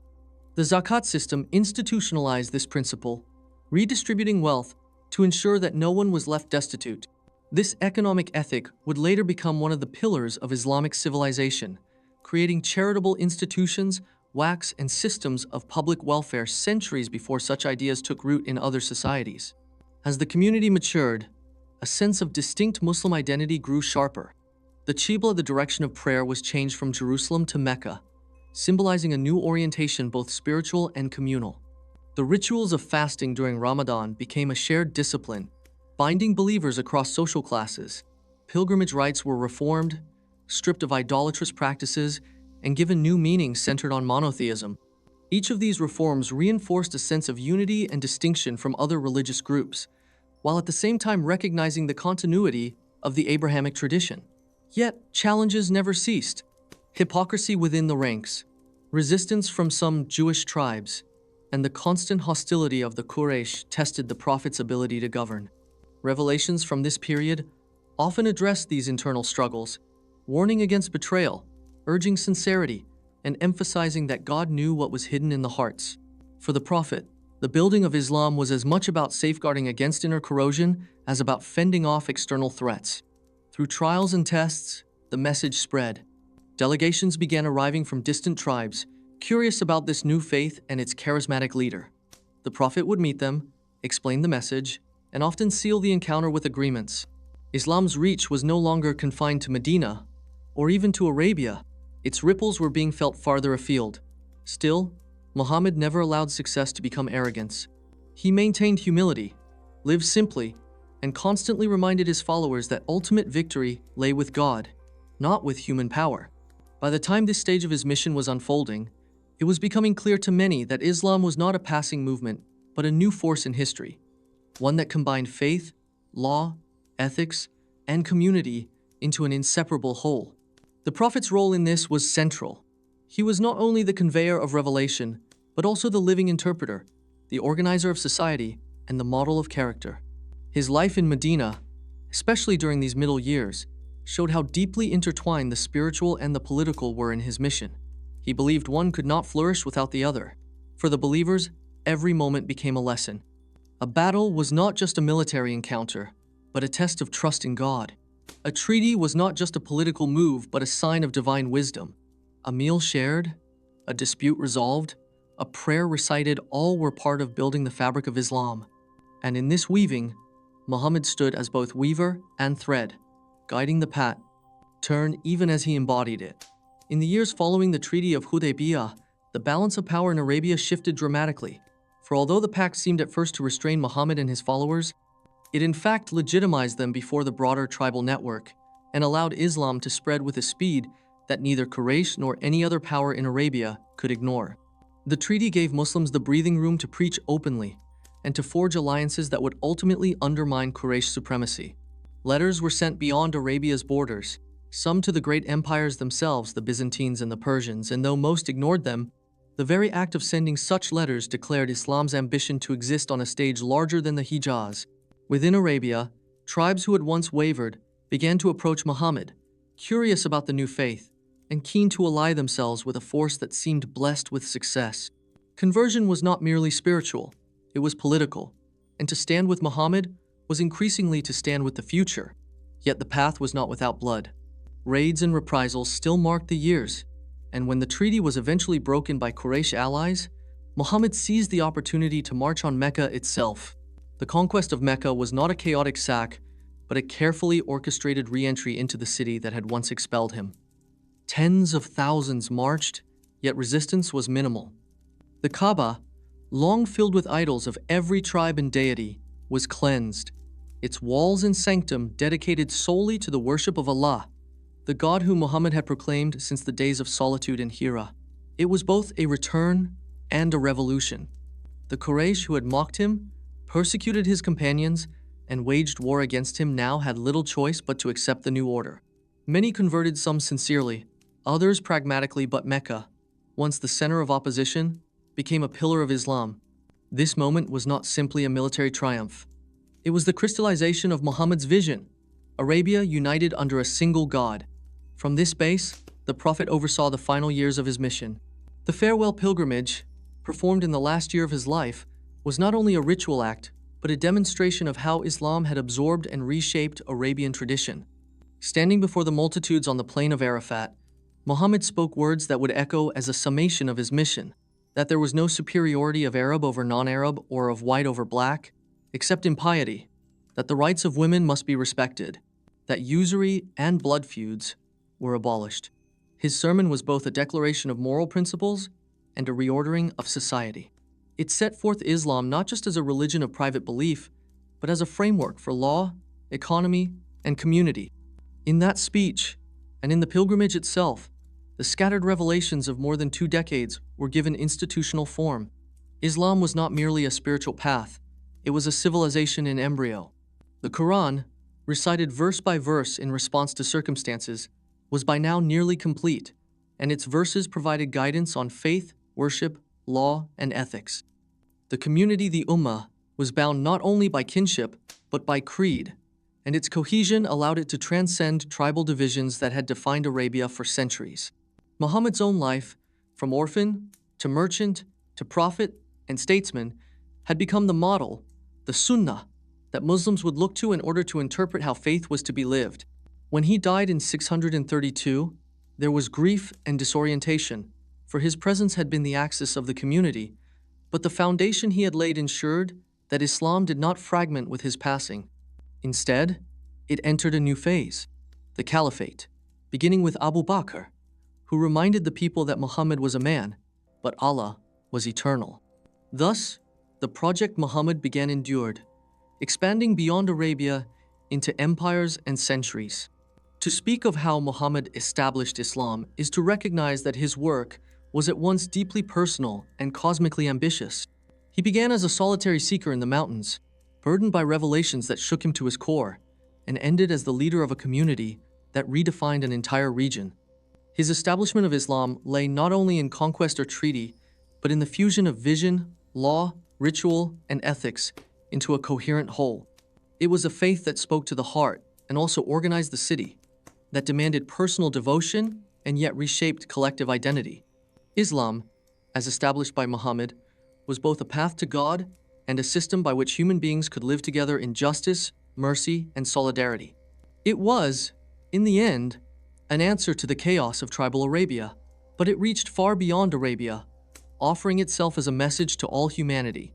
The Prophet's final years thus completed the arc from vulnerability to strength, from exile to homecoming, from persecution to triumph, but always with the thread of revelation as its spin. To understand how Muhammad established Islam is to trace that arc not as legend but as lived history, marked by setbacks and victories, by vision and pragmatism. It was the story of a man who carried a message that outlived him and reshaped the world. And so his legacy was sealed, not in palaces or monuments, but in the words of the Quran and in the living example of his life, both of which remain the foundation upon which Islam continues to stand. After the death of the Prophet, Islam entered a new and uncertain phase. For the man who had embodied the revelations, led the community, and guided its every decision was no longer there. His passing in 632 sent shockwaves through the Ummah, and many were paralyzed by grief, unable to imagine life without him. Some even refused to believe he had died, insisting he would return. It was Abu Bakr, one of his closest companions, and the man soon to become the first caliph, who steadied the people with words that became foundational. Muhammad was but a messenger, and messengers had passed before him, but Allah was eternal. This moment was decisive, for it shifted the community's gaze from dependence on the man to reliance on the message, and it anchored Islam in something larger than the life of its prophet. Yet succession was not simple. Debates raged over who should lead, whether from the prophet's family or his companions, and the gathering at Saqifa revealed both the fragility and resilience of the new order. Abu Bakr emerged as the first caliph, not as a prophet, but as a political and religious leader tasked with safeguarding the faith. His caliphate was defined by immediate crisis. Many tribes who had pledged allegiance to Muhammad saw his death as a release from obligation, and sought to return to their old ways. The Ridda Wars, or Wars of Apostasy, were fought to preserve the unity of the Ummah. Some refused to pay zakat, others followed new claimants to prophecy, but Abu Bakr held firm that allegiance to Islam was not a matter of personal loyalty to Muhammad, but a binding commitment to Allah. These wars were not only about faith, they were about consolidating power, establishing that Islam was not a transient movement bound to one man, but a lasting order. Victory in these conflicts reaffirmed unity, and it allowed the caliphate to look outward. What followed was astonishing. Within years, Muslim armies confronted the great empires on their borders. The Byzantines and Persians, weakened by decades of mutual war, corruption, and plague, faced an energy and cohesion they had not anticipated. At Yarmouk in 636, Byzantine forces were crushed. At Qadisiyah and later Nahavand, Persian armies fell. The scale of these victories transformed Islam from a regional Arabian force into an imperial power. Cities that had never heard of Muhammad during his lifetime now found themselves ruled by his followers, and the Quran was recited in lands as far as Syria, Iraq, and Persia. The establishment of Islam under the caliphs was thus both continuity and innovation. The revelations remained untouched, preserved in memory and writing, but the structures of governance, taxation, and law had to be created in real time. The early caliphs were not monarchs in the traditional sense. They lived simply, judged disputes personally, and were accountable to the community. Yet they oversaw conquests that brought immense wealth and territory. With these gains came new challenges: how to integrate non-Arabs, how to treat conquered peoples, how to ensure that expansion did not dilute faith. Policies were forged. Non-Muslims paid jizya but were protected. Converts entered the community as brothers, though tensions remained between Arab tribes and new Muslims. Amid these changes, the Quran was collected into a single text under Caliph Uthman, ensuring that the words revealed to Muhammad would not be lost or fragmented.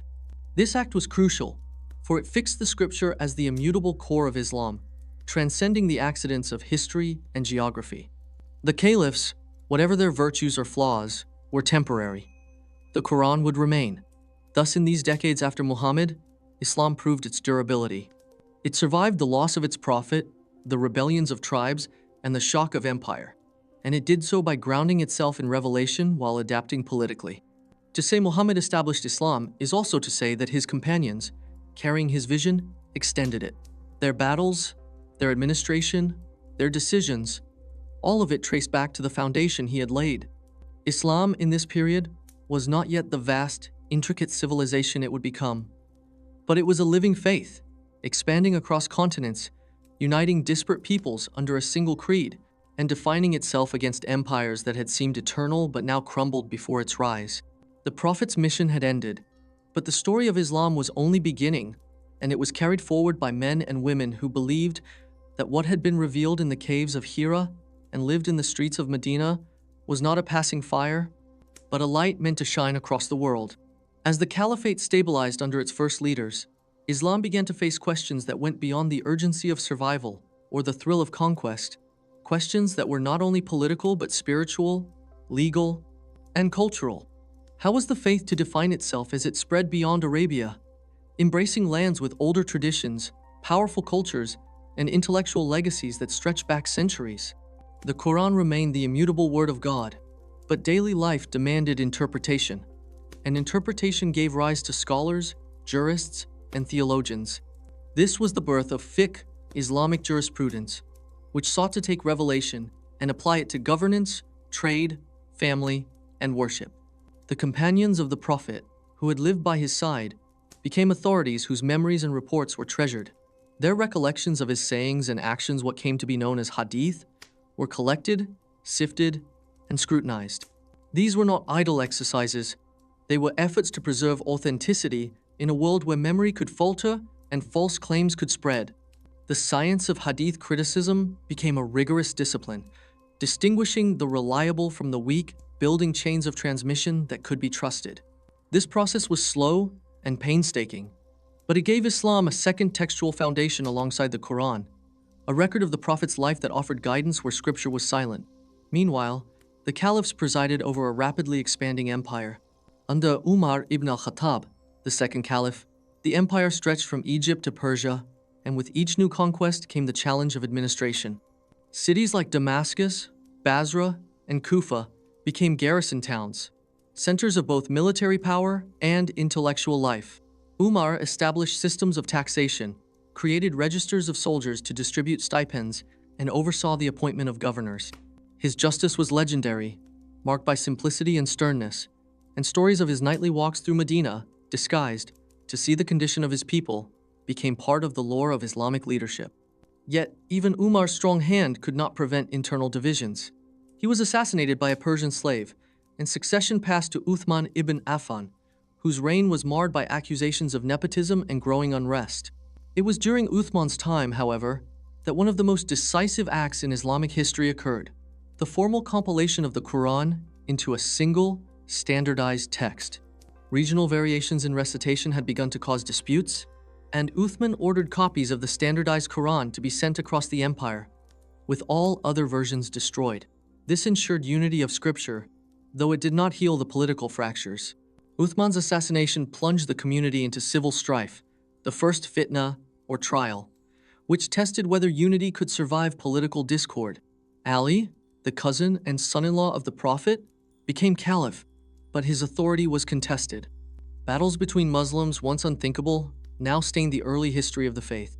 At Siffin, arbitration between Ali and Muawiyah, governor of Syria, only deepened division. The emergence of the Khawarij, extremists who broke away, demonstrated that interpretation of Islam could splinter in dangerous ways. Ali's assassination by a Kharijite in 661 left the caliphate fractured, and Muawiyah established the Umayyad dynasty, with its capital in Damascus. This marked a shift from the era of the rightly guided caliphs to hereditary rule, and though criticized for its worldliness, the Umayyad Caliphate spread Islam further, reaching North Africa, Spain, and even the frontiers of India. Islam was no longer an Arabian faith. It was a world civilization in formation.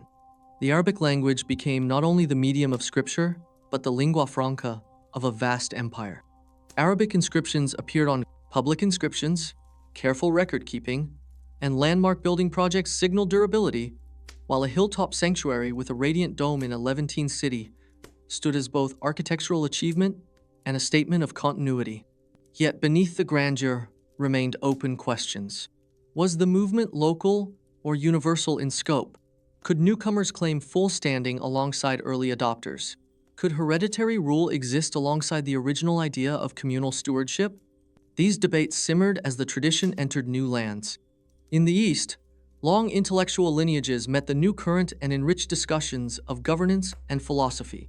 In the far west of the Mediterranean, encounters with other historic communities produced both friction and periods of shared civic life. What defined the age was not uniformity, but dynamism, a continuing effort to hold to a founding message while adapting to much larger realities. The founder planted a seed, but the seed grew into a tree with many branches, some bending in storms, some breaking, some reaching toward new skies.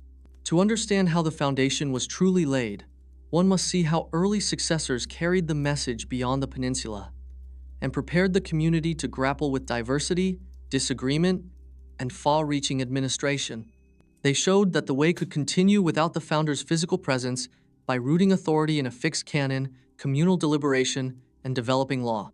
Even as disputes flared and ruling houses rose, the daily rhythm of reflection, restraint, mutual aid, and shared journeys anchored ordinary life, reminding participants that the essence of the path was not rule for its own sake, but dedication to a unifying principle. In this way, the 7th century gave the movement a lasting form, a tradition with a foundational text, a growing body of interpretation, recognizable institutions of rule, and above all, a people bound together by shared commitments, however tested by time and turmoil. The centuries after the founder's passing revealed a demanding but remarkable truth. The tradition was not a memory of one person, but a living, adaptable system, able to cross continents without losing its core. That longevity came with costs, internal conflicts, branching schools, and a persistent tension between power and piety. By the later 7th and 8th centuries, a second major phase had begun. An early royal house, criticized by some as too monarchical, nonetheless brought administrative stability, monumental architecture, and wider use of a shared script. Discontent, however, built among non-native adherents and among those who preferred leadership tied more closely to the founder's family. A subsequent political change moved the center of government to a great river city that became a crossroads of trade and ideas, where translators gathered knowledge from earlier Greek, Iranian, and Indian traditions and reshaped it within a new intellectual frame. Even there, questions of authority never ceased. One current traced rightful leadership through family lineage, another emphasized community consensus and the codification of law through major schools, and a third cultivated an inner path that stressed love, remembrance, and the quieting of the ego. This plurality did not shatter the tradition. It gave it resilience, allowing many ways of life to remain tied to a single thread. What bound the strands together was the founder as exemplar. In law, reported sayings guided jurists. In devotion, a simple life inspired poetry and ritual.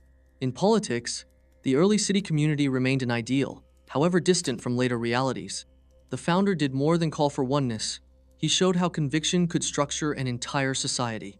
That blueprint endured when palaces changed hands, because the memory of simplicity and unadorned meeting place measured justice, and humility stood as a check on excess, and as a reminder that legitimacy could never rest on force alone. The story of how the foundation was truly established is therefore not confined to one lifetime. It is a story of continuity and struggle, interpretation and adaptation. The canon supplied the words, unchanging and recited in a single language across many lands. But those words needed context, which came from the founder's example, the first community's practice, and the institutions that grew in that name. Without that leadership, the peninsula might have fallen back into clan quarrels. With it, the region became a seedbed for a civilization capable of absorbing older states and extending far beyond its birthplace while holding to a common frame. Of the centuries introduced divisions Sunni and Shia, jurists and mystics, scholars and rulers, the compass always pointed back to Muhammad, whose message of submission to Allah gave coherence to the entire enterprise. By the end of the first Islamic century, the faith had become more than a religion of the desert. It was a civilization, stretching from the Atlantic to Central Asia, negotiating its place among older cultures, yet insisting on its divine mission. And the essence of that mission was clear, that God is one, that his messenger had brought his word, and that through prayer, fasting, charity, and pilgrimage, the believer could orient life toward him. Empires might rise and fall, but this rhythm, this submission, remained unchanged. That is how Muhammad established Islam, not only by founding a faith, but by creating a model of community, authority, and devotion that could outlast him and carry his message through the tumult of history. In this sense, the Prophet's work was both complete and ongoing. Complete, because he delivered revelation and example. Ongoing, because every generation of Muslims must wrestle with how to live those truths in new circumstances. It is in that perpetual striving, across centuries and continents, that Islam shows the depth of its foundation and the enduring power of the man who, in the sands of Arabia, began it all. When we reach the last stage of this journey, we must step back and consider not only the historical sequence of events, but the extraordinary transformation that those events carried forward. The Prophet Muhammad began in a world defined by tribes, by loyalties bound in blood, by gods carved from stone and rituals inherited through generations. He left behind a world reordered by one unifying principle, that Allah is one, that revelation had descended in a language clear and final, and that life itself must bend toward that truth. Yet the astonishing element is not only that he preached this, it is that the people who followed him built upon it, codified it, and transmitted it across centuries. This last chapter looks at the endurance of Islam, the legacy of the Prophet beyond Arabia, and the paradox of how one man's message, so fragile at first, became so permanent. After his death in 632, the initial shock was tempered by Abu Bakr's words. Whoever worships Muhammad, Muhammad is dead, but whoever worships Allah, Allah is living and does not die. That moment set the tone for Islam's future. Its permanence would not depend on one man's physical presence, but on the revelation he had delivered. The Quran, memorized and written, became the foundation, and the community turned itself into the bearer of that trust. The Ridda Wars, harsh as they were, demonstrated that Islam could not be reduced to tribal agreements. It was not a pact that dissolved with the Prophet's absence, but a covenant with God himself. That lesson was costly, yet decisive. By the time of Umar, Islam had become something unprecedented, a faith tied to an empire. The Persian and Byzantine legacies were absorbed, yet Islam did not disappear in their shadow. Rather, it forced those legacies to adapt. Cities like Kufa and Fustat grew not as mere garrisons but as laboratories of Islamic law and practice, where the Quran was recited, the Prophet's sayings collected, and systems of governance tested. What Muhammad had initiated, a community where faith and society interlocked, was now being scaled on a vast level. The mosque remained the center, the Friday prayer the gathering, and zakat the measure of social responsibility. Even when armies clashed and political disputes arose, these anchors held firm. The endurance of Islam, however, cannot be explained by conquest alone. Conquest opened borders, but it was the moral framework that filled them with meaning. For peasants in Syria, merchants in Iraq, and artisans in Egypt, Islam offered more than taxation and governance. It offered belonging to a community that transcended clan and origin. To be Muslim was not to be Arab, though Arabic became the sacred language. It was to enter a circle of prayer facing the same Kaaba, to give alms under the same obligation, to fast in the same month of Ramadan, and to recite the same Shahada. This universality was Muhammad's greatest legacy, for he had turned the revelations in Mecca and Medina into the universal. The centuries only amplified this. The Abbasid era brought philosophy and science into dialogue with revelation. The jurists built a structure of law so detailed that daily life, from trade contracts to dietary rules, could be oriented toward divine will. The mystics brought depth of heart, insisting that the Prophet's night journeys and meditations were not relics, but maps for inner exploration. Across North Africa, Central Asia, and the Indian subcontinent, Islam adapted itself without breaking. A mosque in Delhi echoed a mosque in Damascus. A Sufi lodge in Morocco carried the same chant. Across distant provinces, the shared identity held together, even when local customs differed from those in the heartland. The unity of the community, though often tested, endured. The role of the founding guide remained central.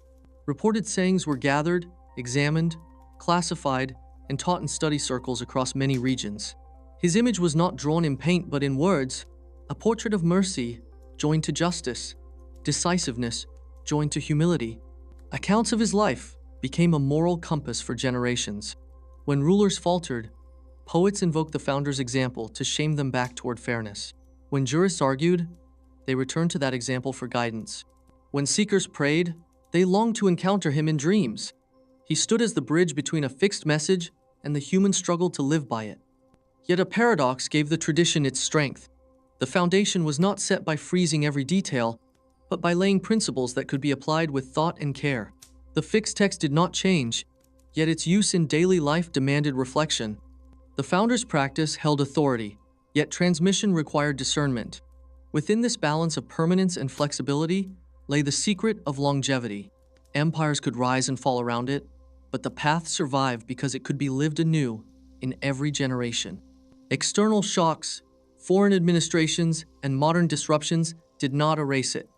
At the center remained what the founder had given, a commitment to oneness structured through regular reflection, mutual aid, restraint, and shared journeys carried by a people who knew themselves as one community. Seen from a distance, the founder's achievement was not a single chapter, but a turning point for human community. He did not only launch a religion as outsiders might name it, he redefined possibilities for belonging, for authority, and for common purpose. The daily call to gather continued to sound from towers across many lands. Footsteps still guided pilgrims around a central sanctuary. Teachings continued to shape hearts that spoke the founder's name with respect and love. That continuity measured how truly the foundation had been laid and how deeply it endured. Looking at the centuries after the founder's passing, one sees a tapestry woven from struggle and endurance. The tradition was not simply preserved. It was continually enacted, interpreted, and extended by those who carried the message forward. A farewell address, handed down in memory, emphasized holding fast to two anchors, the book and the lived practice. That idea became a guiding thread through storms of history, binding communities that faced enormous trials. Early leadership confronted the test of rapid growth. Administrators, Scholars and envoys entered lands formed by older systems of thought and law. Classical philosophy, courtly etiquette, and long-established theologies might have dissolved the new framework into syncretism. Instead, the opposite occurred. The path absorbed what it met, reframed it, and set it within a vision of oneness. In Western capitals, inscriptions and mosaics were commissioned that taught verses from the fixed text, rather than celebrating royal tales. In a great river metropolis, knowledge of earlier philosophy and medicine was translated and reread through the lens of guiding principles. This was not accidental. It followed the founders' insistence that knowledge, rightly oriented, could itself be a form of service. The fixed text played a role unmatched at scale. Because it was recited daily, memorized widely, and taught systematically, it resisted the erosion of time. Its rhythms crossed deserts and seas, unaltered in port towns and inland capitals, in highland villages and trade hubs. A farmer who could not read might still recite as beautifully as a scholar, touching words carried unchanged across centuries. This shared sound acted as a stabilizing bond, helping the tradition avoid the fragmentation that earlier movements sometimes faced. Alongside it, the founders' practice became the backbone of ethical and civic life. Scholars traveled great distances to verify reports, cross-checking chains of transmission, and preserving what could be trusted. Across these efforts, the community continued to balance continuity with adaptation. Schools of interpretation grew, some emphasizing communal agreement, others stressing careful reasoning from the text, and still others cultivating an inward discipline that sought love, remembrance, and the quieting of the ego. This plurality did not break the path. It gave it resilience, allowing many ways of life to remain tied to a single thread. What bound the strands together was the founder as exemplar. In law, reported sayings guided judgment. In devotion, a simple way of living inspired poetry and ritual. In public life, the early city community remained an ideal. However far later courts might drift, the founder offered more than a call to oneness. He showed how entire fields of study arose, sciences of reported sayings and of biographical verification built to protect the reliability of the founding guide's words. This was not mere scholarship. It was care and commitment, an echo of the affection people carried for the example they followed. They sought not only to repeat those words, but to shape their lives in imitation of them, in the way they prayed and reflected, in the manner of greeting others, in the fairness shown when judging disputes, and in the humility of daily habits, from eating to dress. The example functioned like a living constitution. Political houses rose and fell, courts changed and capitals moved, but none of that erased the founder's place in everyday life. Even leaders who failed morally could not escape being measured against that standard. In weekly addresses, speakers reminded the powerful that the model of leadership was unguarded, close to the people, mending one's own belongings, forgiving when forgiveness would heal, and firm when justice required firmness. The contrast held up a mirror to the mighty and taught that authority on this path was never absolute. It was stewardship accountable to a higher measure set by the fixed text and the founding example. This helped explain the resilience of the wider culture. Its ultimate point of reference was not a throne but a human pattern that embodied the teaching. The inward current carried the legacy as well. Seekers across centuries centered their practice on yearning for nearness to the founder's way. They spoke of guidance arriving in the night, of counsel felt in dreams, of walking a path of love and remembrance. Poetry in many languages overflowed with admiration, describing a light for creation and a mercy for the world. Through such devotion, ordinary people, farmers, artisans, travelers felt close to the example, even though centuries had passed. Presence became not only a historical memory but a living companionship. The endurance of the tradition was also tested by crisis. External shocks toppled cities and scattered libraries. Far-reaching administrations pressed new languages and new economic pressures upon the old heartlands. Yet the path survived, and newcomers often adopted it in surprising turnings of history. In difficult times, people returned to the founding message as a source of dignity and steadiness. Its emphasis on justice, mercy, and equal worth inspired reformers, revivalists, and ordinary households alike. What this shows is that the founder did not only launch a religion as outsiders might call it. A pattern of life was set in motion that could be lived anywhere and at any time. The message contained seeds of adaptation without losing its essence, which is why from ocean shores to island archipelagos, From northern plains to southern deserts, the path remained recognizable. A daily call to gather, a season of restraint, a practice of shared giving, a journey to a central sanctuary, a steady recitation of the fixed text, and a tender love for the founding guide. These 5 core practices, simple yet profound, ensured continuity.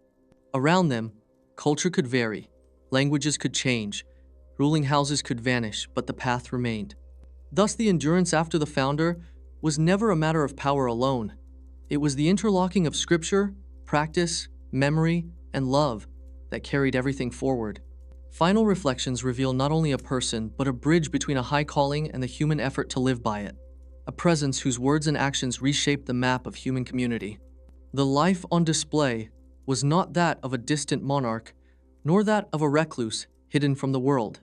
It was the life of a spouse and parent, a neighbor and teacher, a coordinator of public matters, and a servant of the common good.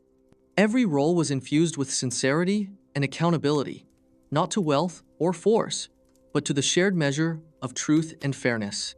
That is why the memory continues to move hearts, not as an event sealed in the past, but as a living guide. At a great farewell gathering, the leader affirmed completion of the trust and charged the assembly to carry it onward, and witnesses answered that the message had indeed been conveyed. It was a moment of sealing and responsibility. What began in solitude with a call to learn became a vast community, united by belief, disciplined by practice, and bound by a moral order that gave shape to homes, markets, schools, and courts. The quiet wonder of this success lies not only in the scale of what followed, but in the durability of the foundation. No palaces or statues were left behind as proof. Instead, there remained words recited daily across time zones, rituals performed in every climate, and a way of living that people could enter without permission from any palace. The mode of life endured because it was portable, repeatable, and humane, because it asked for the heart, the mind, and the hand together, and because it offered a path, that of character that parents still teach their children. He left behind an ummah, a community that could stumble and fall, rise again, fracture, and reunite, but never sever itself from the rope he had tied to God. His legacy is seen in the way Muslims still greet one another with peace, in the way charity is given, in the way the call to prayer punctuates the day.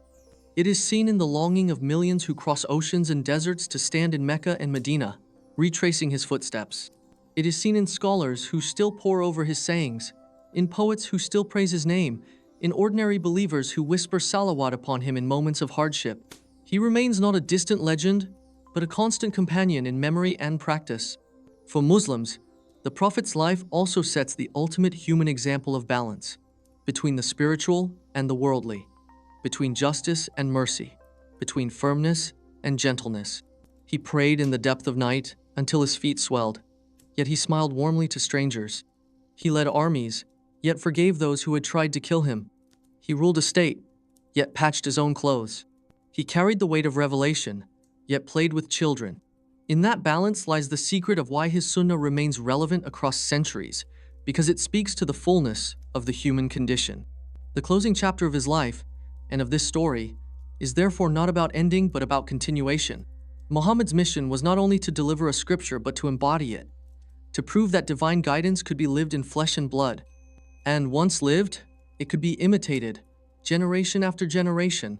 That is how Islam survived conquests, colonization, cultural change, and the passage of time, because it was not just an idea, but a way of living anchored in his example. To ask how Prophet Muhammad really established Islam is to see that it was not through the sword alone, nor through political genius, nor even through charisma. It was through the power of revelation joined to the integrity of a man who lived it fully. He established Islam by making it visible in every detail of his existence, and by trusting that his followers would carry that example forward. History has proven that trust was not misplaced. As the Quran itself declared, "Indeed, in the Messenger of Allah, you have a beautiful example for whoever hopes in Allah and the last day, and remembers Allah often." 33:21. That verse was not only for his companions, it remains for all who come after. It is the enduring invitation to live as he lived, to surrender as he surrendered, and to build in every time and place the community of faith that he first raised in the desert of Arabia. And so, the story closes. not with silence, but with echo. The echo of the Adhan that rings across cities and villages, the echo of Quran recited at dawn, the echo of Salawat whispered by hearts in longing. It is the echo of a man whose life was mercy, whose mission was truth, and whose legacy is Islam itself, enduring, unbroken, alive.